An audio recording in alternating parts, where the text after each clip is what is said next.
Hello, Bronco fans and football fans alike. Welcome to a special edition of Broncos Breakdown. This is Monday, May 17th, 2021. I am your host, Bronco Bill. The reason why this is a special video that I'm doing in regards to Broncos Breakdown is by a special request from one of my viewers, and his name is Levi.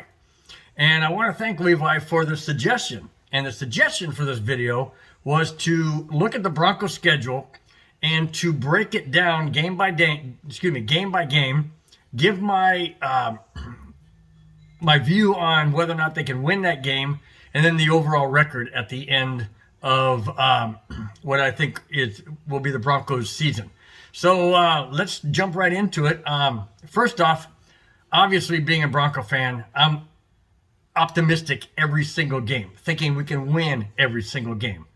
And as the saying goes, on any given Sunday, any team can win. So therefore, I'm always feeling and believing that the Broncos can go 16-0. Well, this year they've added another game. So now I think they can go 17-0. But is that realistic? Obviously not. That's only happened twice in the history of the NFL. The 1972 Dolphins went undefeated and won the Super Bowl. The Patriots went undefeated in their season, but they lost to the Giants on that miracle catch with the football glued to the helmet of the receiver. So they went undefeated during the season, but not for the entire playoffs and Super Bowl, just the regular season.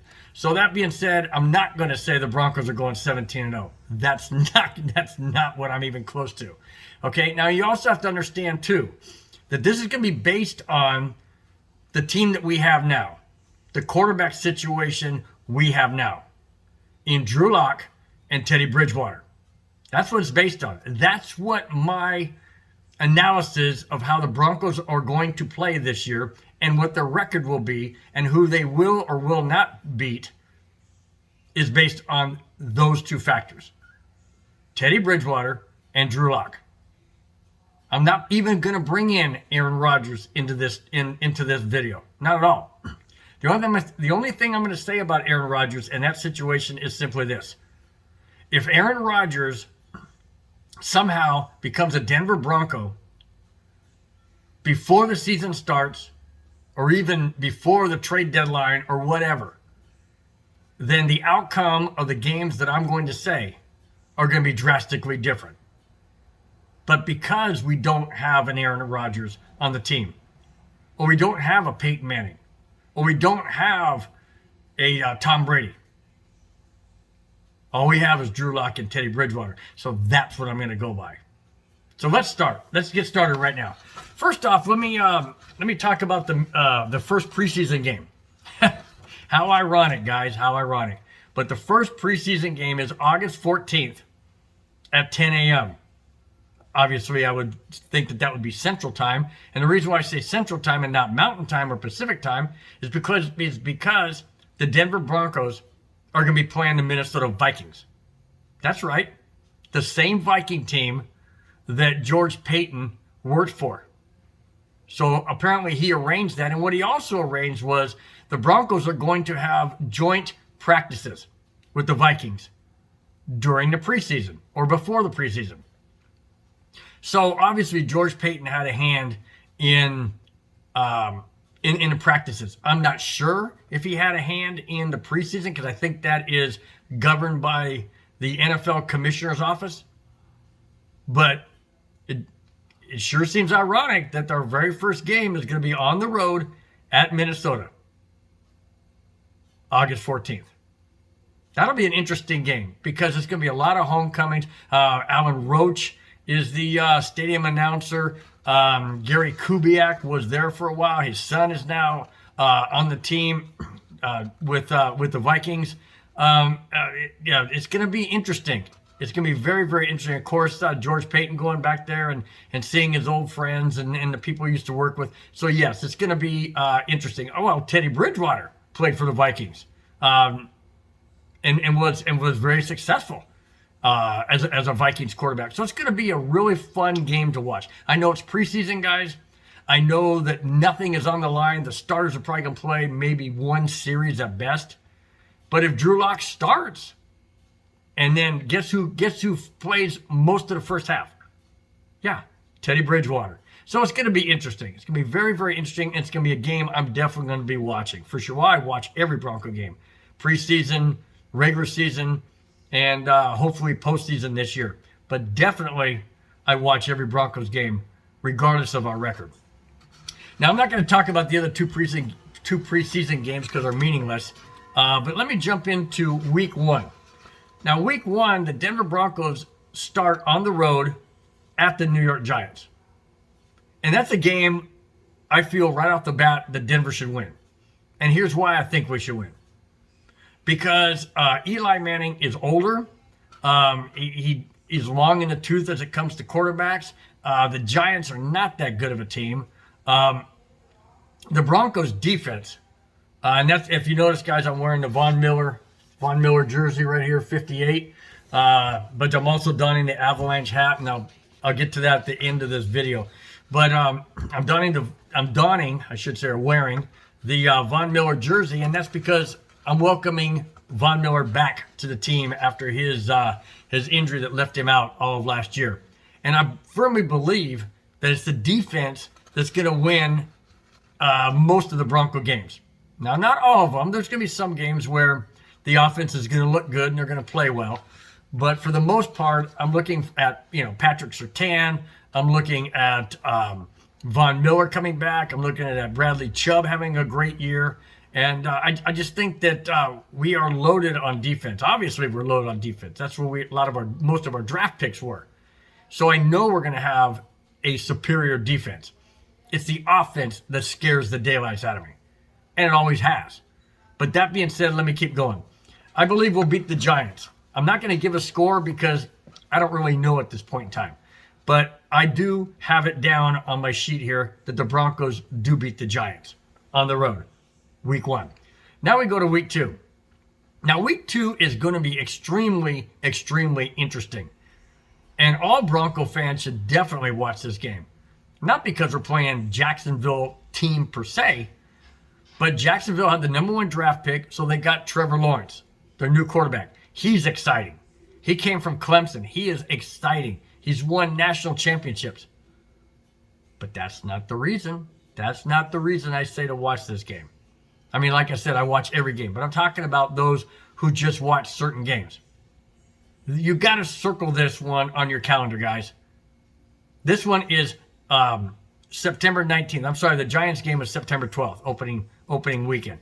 The Broncos against the Jaguars week 2 is September 19th. Why do I say circle that and watch it? A must watch? Because Tim Tebow looks like he may make the team as a tight end. And Tim Tebow was a Broncos quarterback in the early the early 2010s. He was on the Broncos team. He was the only one other than Peyton Manning in the last, 8 years, 10 years, that's taken the Broncos into the playoffs and won a playoff game. So yeah, Tim Tebow could possibly be on the Jacksonville Jaguars. That's a must watch game, guys. It's going to be exciting. I know there's not Bronco players per se, maybe Von Miller, that were on that Broncos team when Tebow was there. Doesn't matter. Tim Tebow remembers the Broncos. He remembers John Elway.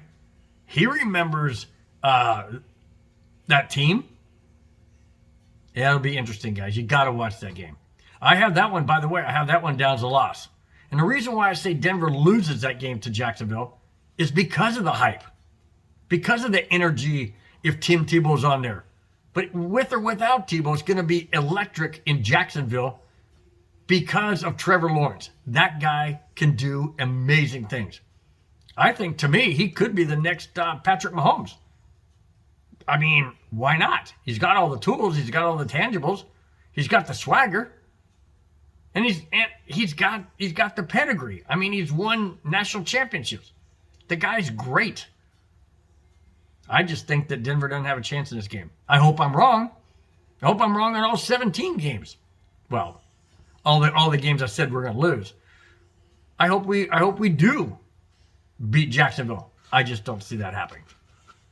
So now we go to week 3. The New York Jets at Denver. This is Denver's first home game of the season, week 3. Yeah, we're going to be pumped, guys. The fans are going to be there. We're going to be pumped. That is September 26th. And there's no doubt in my mind we don't beat the Jets. No doubt in my mind. We can't lose to the Jets. They have a rookie quarterback that they drafted. Denver's defense is going to go absolutely crazy on this guy. I mean, our pass rush is going to be insane. And there's no way Denver loses this game. If Denver loses this game, I don't think we have any hope for the rest of the season. I really don't. And I'm being honest, guys. I'm being honest. The Jets are not a good team at all. And with a rookie quarterback, I know we got Drew Lock and we got Teddy Bridgewater, but we got a stellar defense with pass rushers of Miller and Chubb and a defender in Patrick Surtain. And we have Justin Simmons. Come on, guys. We can't lose to the Jets. So now I have our record at 2-1. Now we go to week 4. Baltimore Ravens at Denver, October 3rd. Sorry, guys. That one's a loss. That's a loss. I don't see Denver beating Baltimore. Now, Baltimore's defense is really, really good. And they retained a lot of their players. And they still have that elusive quarterback. And I don't think, I think Denver's defense can hold I know Denver's defense can hold the Baltimore Ravens in check. But what does that mean? Does that mean that Denver's defense only gives up 17 points? Okay, let's say Denver holds Baltimore to 17 points in the entire game. How many points does Denver get? 10? 13? 7? Because I don't see this offense the way we're structured. Now, yes, we have some wide receivers and we have some running backs. We have some talent. I get that, but it all starts with the quarterback. And if Drew Lock is the starting quarterback, we're in trouble, guys. I'm sorry. I'm gonna say it over and over and over and over until Drew Lock proves me wrong. And I haven't seen Teddy Bridgewater all that much. I'm not an NFC guy. I didn't watch Carolina. I did see him in Minnesota, obviously, but being a Broncos fan, obviously I'm more focused on my team. So I know Bridgewater has talent. He's older too. He's a lot older. But he did say that he is super motivated this year because Carolina cut him. So, yeah. If Bridgewater's playing, okay, maybe we got a shot. But I still have it down as a loss. So after the first quarter of the season, the first 4 games, I have the Broncos at 2-2. Beating the Jets and beating the Giants, both New York teams. Now, let's go to week 5. Broncos at Pittsburgh. I got that down as a loss too, guys. And the reason why I have it down as a loss is because it seems like Pittsburgh has our number. Ever since Peyton Manning retired and we played the Steelers just play tough. They have a very, very great coaching staff, and they're well disciplined.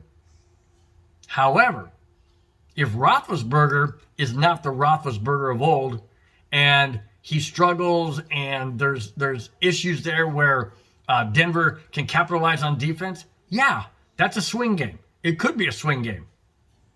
But on paper, right now, sitting here on May 17th, months away from the first preseason game in August, I have them down as a loss. And I have to. I have to because we're on the road in Pittsburgh. It's a hostile environment. Those fans are ridiculously rabid, loud, supportive. And again, I don't know who our quarterback's going to be. Lock, Bridgewater, or question mark. I don't know. So I have that down as a loss. Now, week 6 against the Raiders in Denver, October 17th, I have that as a win. And the reason why I have that as a win is because Denver's at home. And they always play the Raiders tough at home. The crowd's loud. The crowd is raucous. It makes a lot of noise.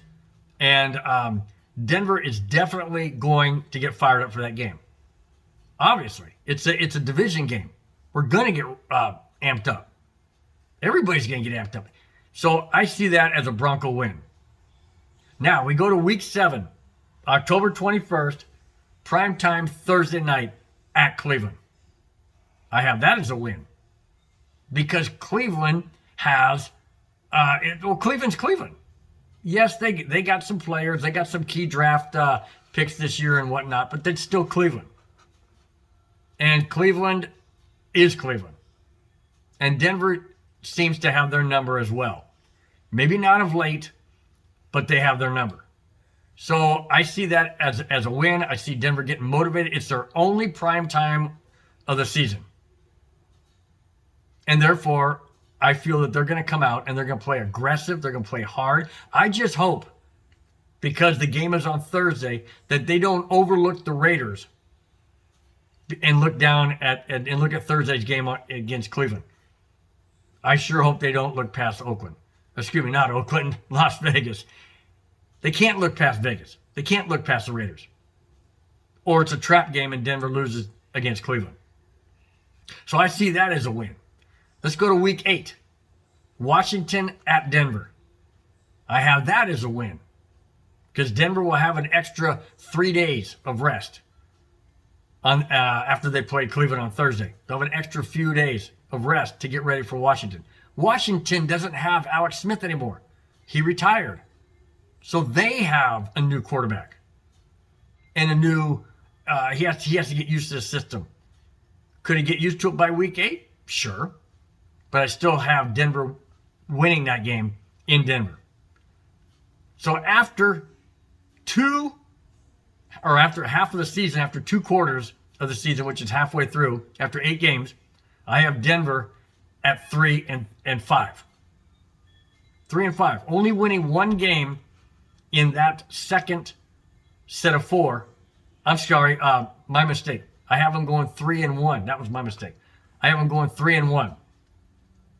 Okay, so now they're 5-3. So now the Broncos are 5-3 heading into week 9. Now week 9 is the Broncos at Dallas. That's a loss. That's a loss because it's in Dallas. You got Dak Prescott. You got their weapons that they have there. So I see that as a loss for the Broncos. And again, I don't say it's a loss, in concrete, because I don't know. I'm saying as of right now, I call that as a loss. Week number 10 is the Eagles at Denver. And I have that as a loss. And it's not so much that I think the Eagles are a better team, because I really don't. I just think that because the Broncos don't play a lot of NFC teams, a lot of different, every division in the NFC they play every 4 years. So they haven't seen the Eagles in the last 3 years, and they've improved. I don't know how much they've improved, but I know they have improved. They had a good draft as well. So I look at that as a loss, only going on past performances of the Eagles and the way the Broncos play the NFC East. The NFC East is somewhat, they're not that strong. I mean, you got the Giants, you got the Cowboys, you got the Redskins, you got the Eagles. Yeah, the Eagles and the Cowboys are probably the 2 strongest teams in that division. You got the Giants and you have the Redskins. Those 2 teams are bottom of the barrel. So that's why I have losses against the Cowboys and against the Eagles. And then week 11 is the Broncos bye. So obviously they get some well-needed rest at that time. And then they have a home game against the Los Angeles Chargers. Now that's a win.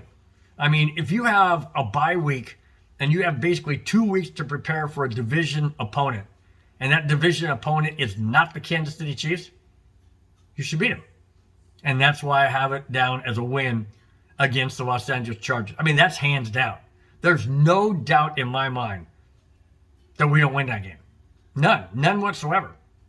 That's a must win. When you have a bye week and you can prepare for 2 weeks against an opponent that's not the Chiefs in your division, you'd better win it. If we lose this game, like I said earlier, if we lose to the Jets, same kind of thing. This is a must win. It's an absolute must win, and I have them down as a win. Okay, now we go to week 13. Week 13, here it is, guys. Week 13 at Kansas City, December 5th.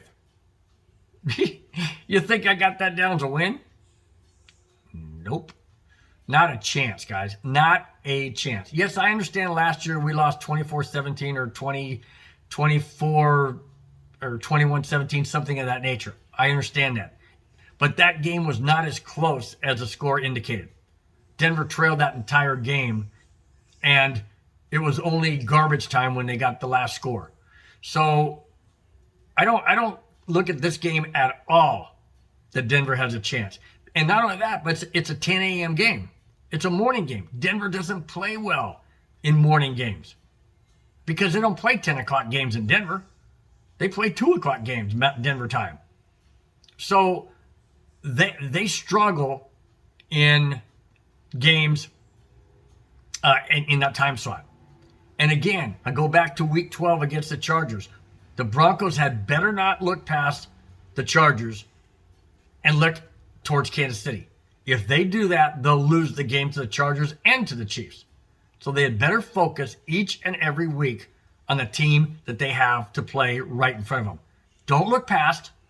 Don't look down the road and say, "Oh, we got these guys next. We got to prepare for." No, prepare for them after the game. After the game, you're playing that next day. Let's go to week 14. Detroit Lions at Denver.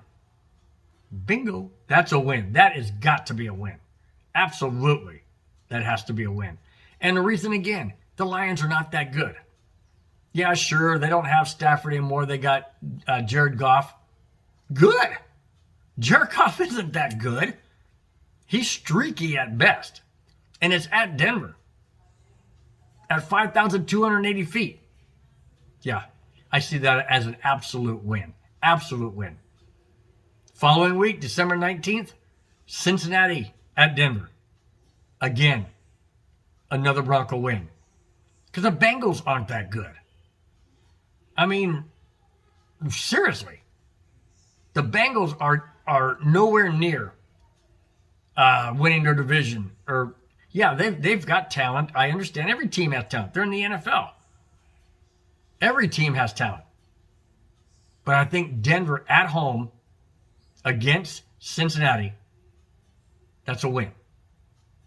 Now week 16, the Broncos at Vegas Raiders, December 26th, the day after Christmas. That's a loss, guys. That's a loss. And I say it's a loss, again, because we're on the road against Vegas. And they always play us tough when we have to go play the Raiders at their stadium. So, I don't see us winning that game. But then again, we could win any game or we could lose any game. So, again, I'm just saying this as of today, but I see that as a loss. And then here's something that I don't really want to say, but I have to because it's how I feel. Week 17, Denver at the Los Angeles Chargers, and week 18, the Kansas City Chiefs at Denver. I see both of those as losses. And here's the reason why. The Broncos will be at the Chargers. Now, that's going to be basically another home game for the Chargers because nobody shows up in LA to cheer for the Chargers at all. They didn't show up in San Diego to cheer them. They dang sure ain't going to show up in LA. I don't care what stadium. They were in Carson, a 23,000 seat stadium. And there was 75% Bronco fans when I was there. in 2019. Yeah, 2/3 of them, if not more, were Bronco fans. You don't think Bronco fans are going to show up at SoFi Stadium? Yeah, they will. So it's another home game for the Broncos. So that could be a swing game. The Broncos could beat the Chargers. But because the Chargers will be at home, I gave the nod right now, as I'm doing this video, to the Chargers. As it gets closer to the actual season starting, I'm going to come back and revisit my predictions and my thoughts on the schedule, and I may end up changing it. But as of right now, I have the Broncos losing Week 17 to the Chargers in LA. And then the last game of the season at home in Denver, the Kansas City Chiefs, January 9th, 2022. I see that as a loss. Because Kansas City is that good, guys. Patrick Mahomes is that good. However, if Vic Fangio can steal or borrow or whatever you want to say, the script for how the Tampa Bay Buccaneers beat the Chiefs in the Super Bowl last year, or actually this past February, then yes, we could beat the Chiefs without a doubt. But, like I said, sitting here with Drew Lock and Teddy Bridgewater as our quarterbacks, I have to give that game to the Chiefs. I hate saying it, but I have to give it to the Chiefs. So I have the Bronco record down as I actually have the record down as I have them down as I have them down as 9-8. I believe so. Let me correct.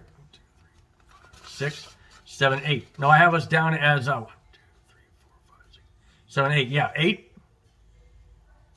I have the Bronco record as 8-9. 8-9.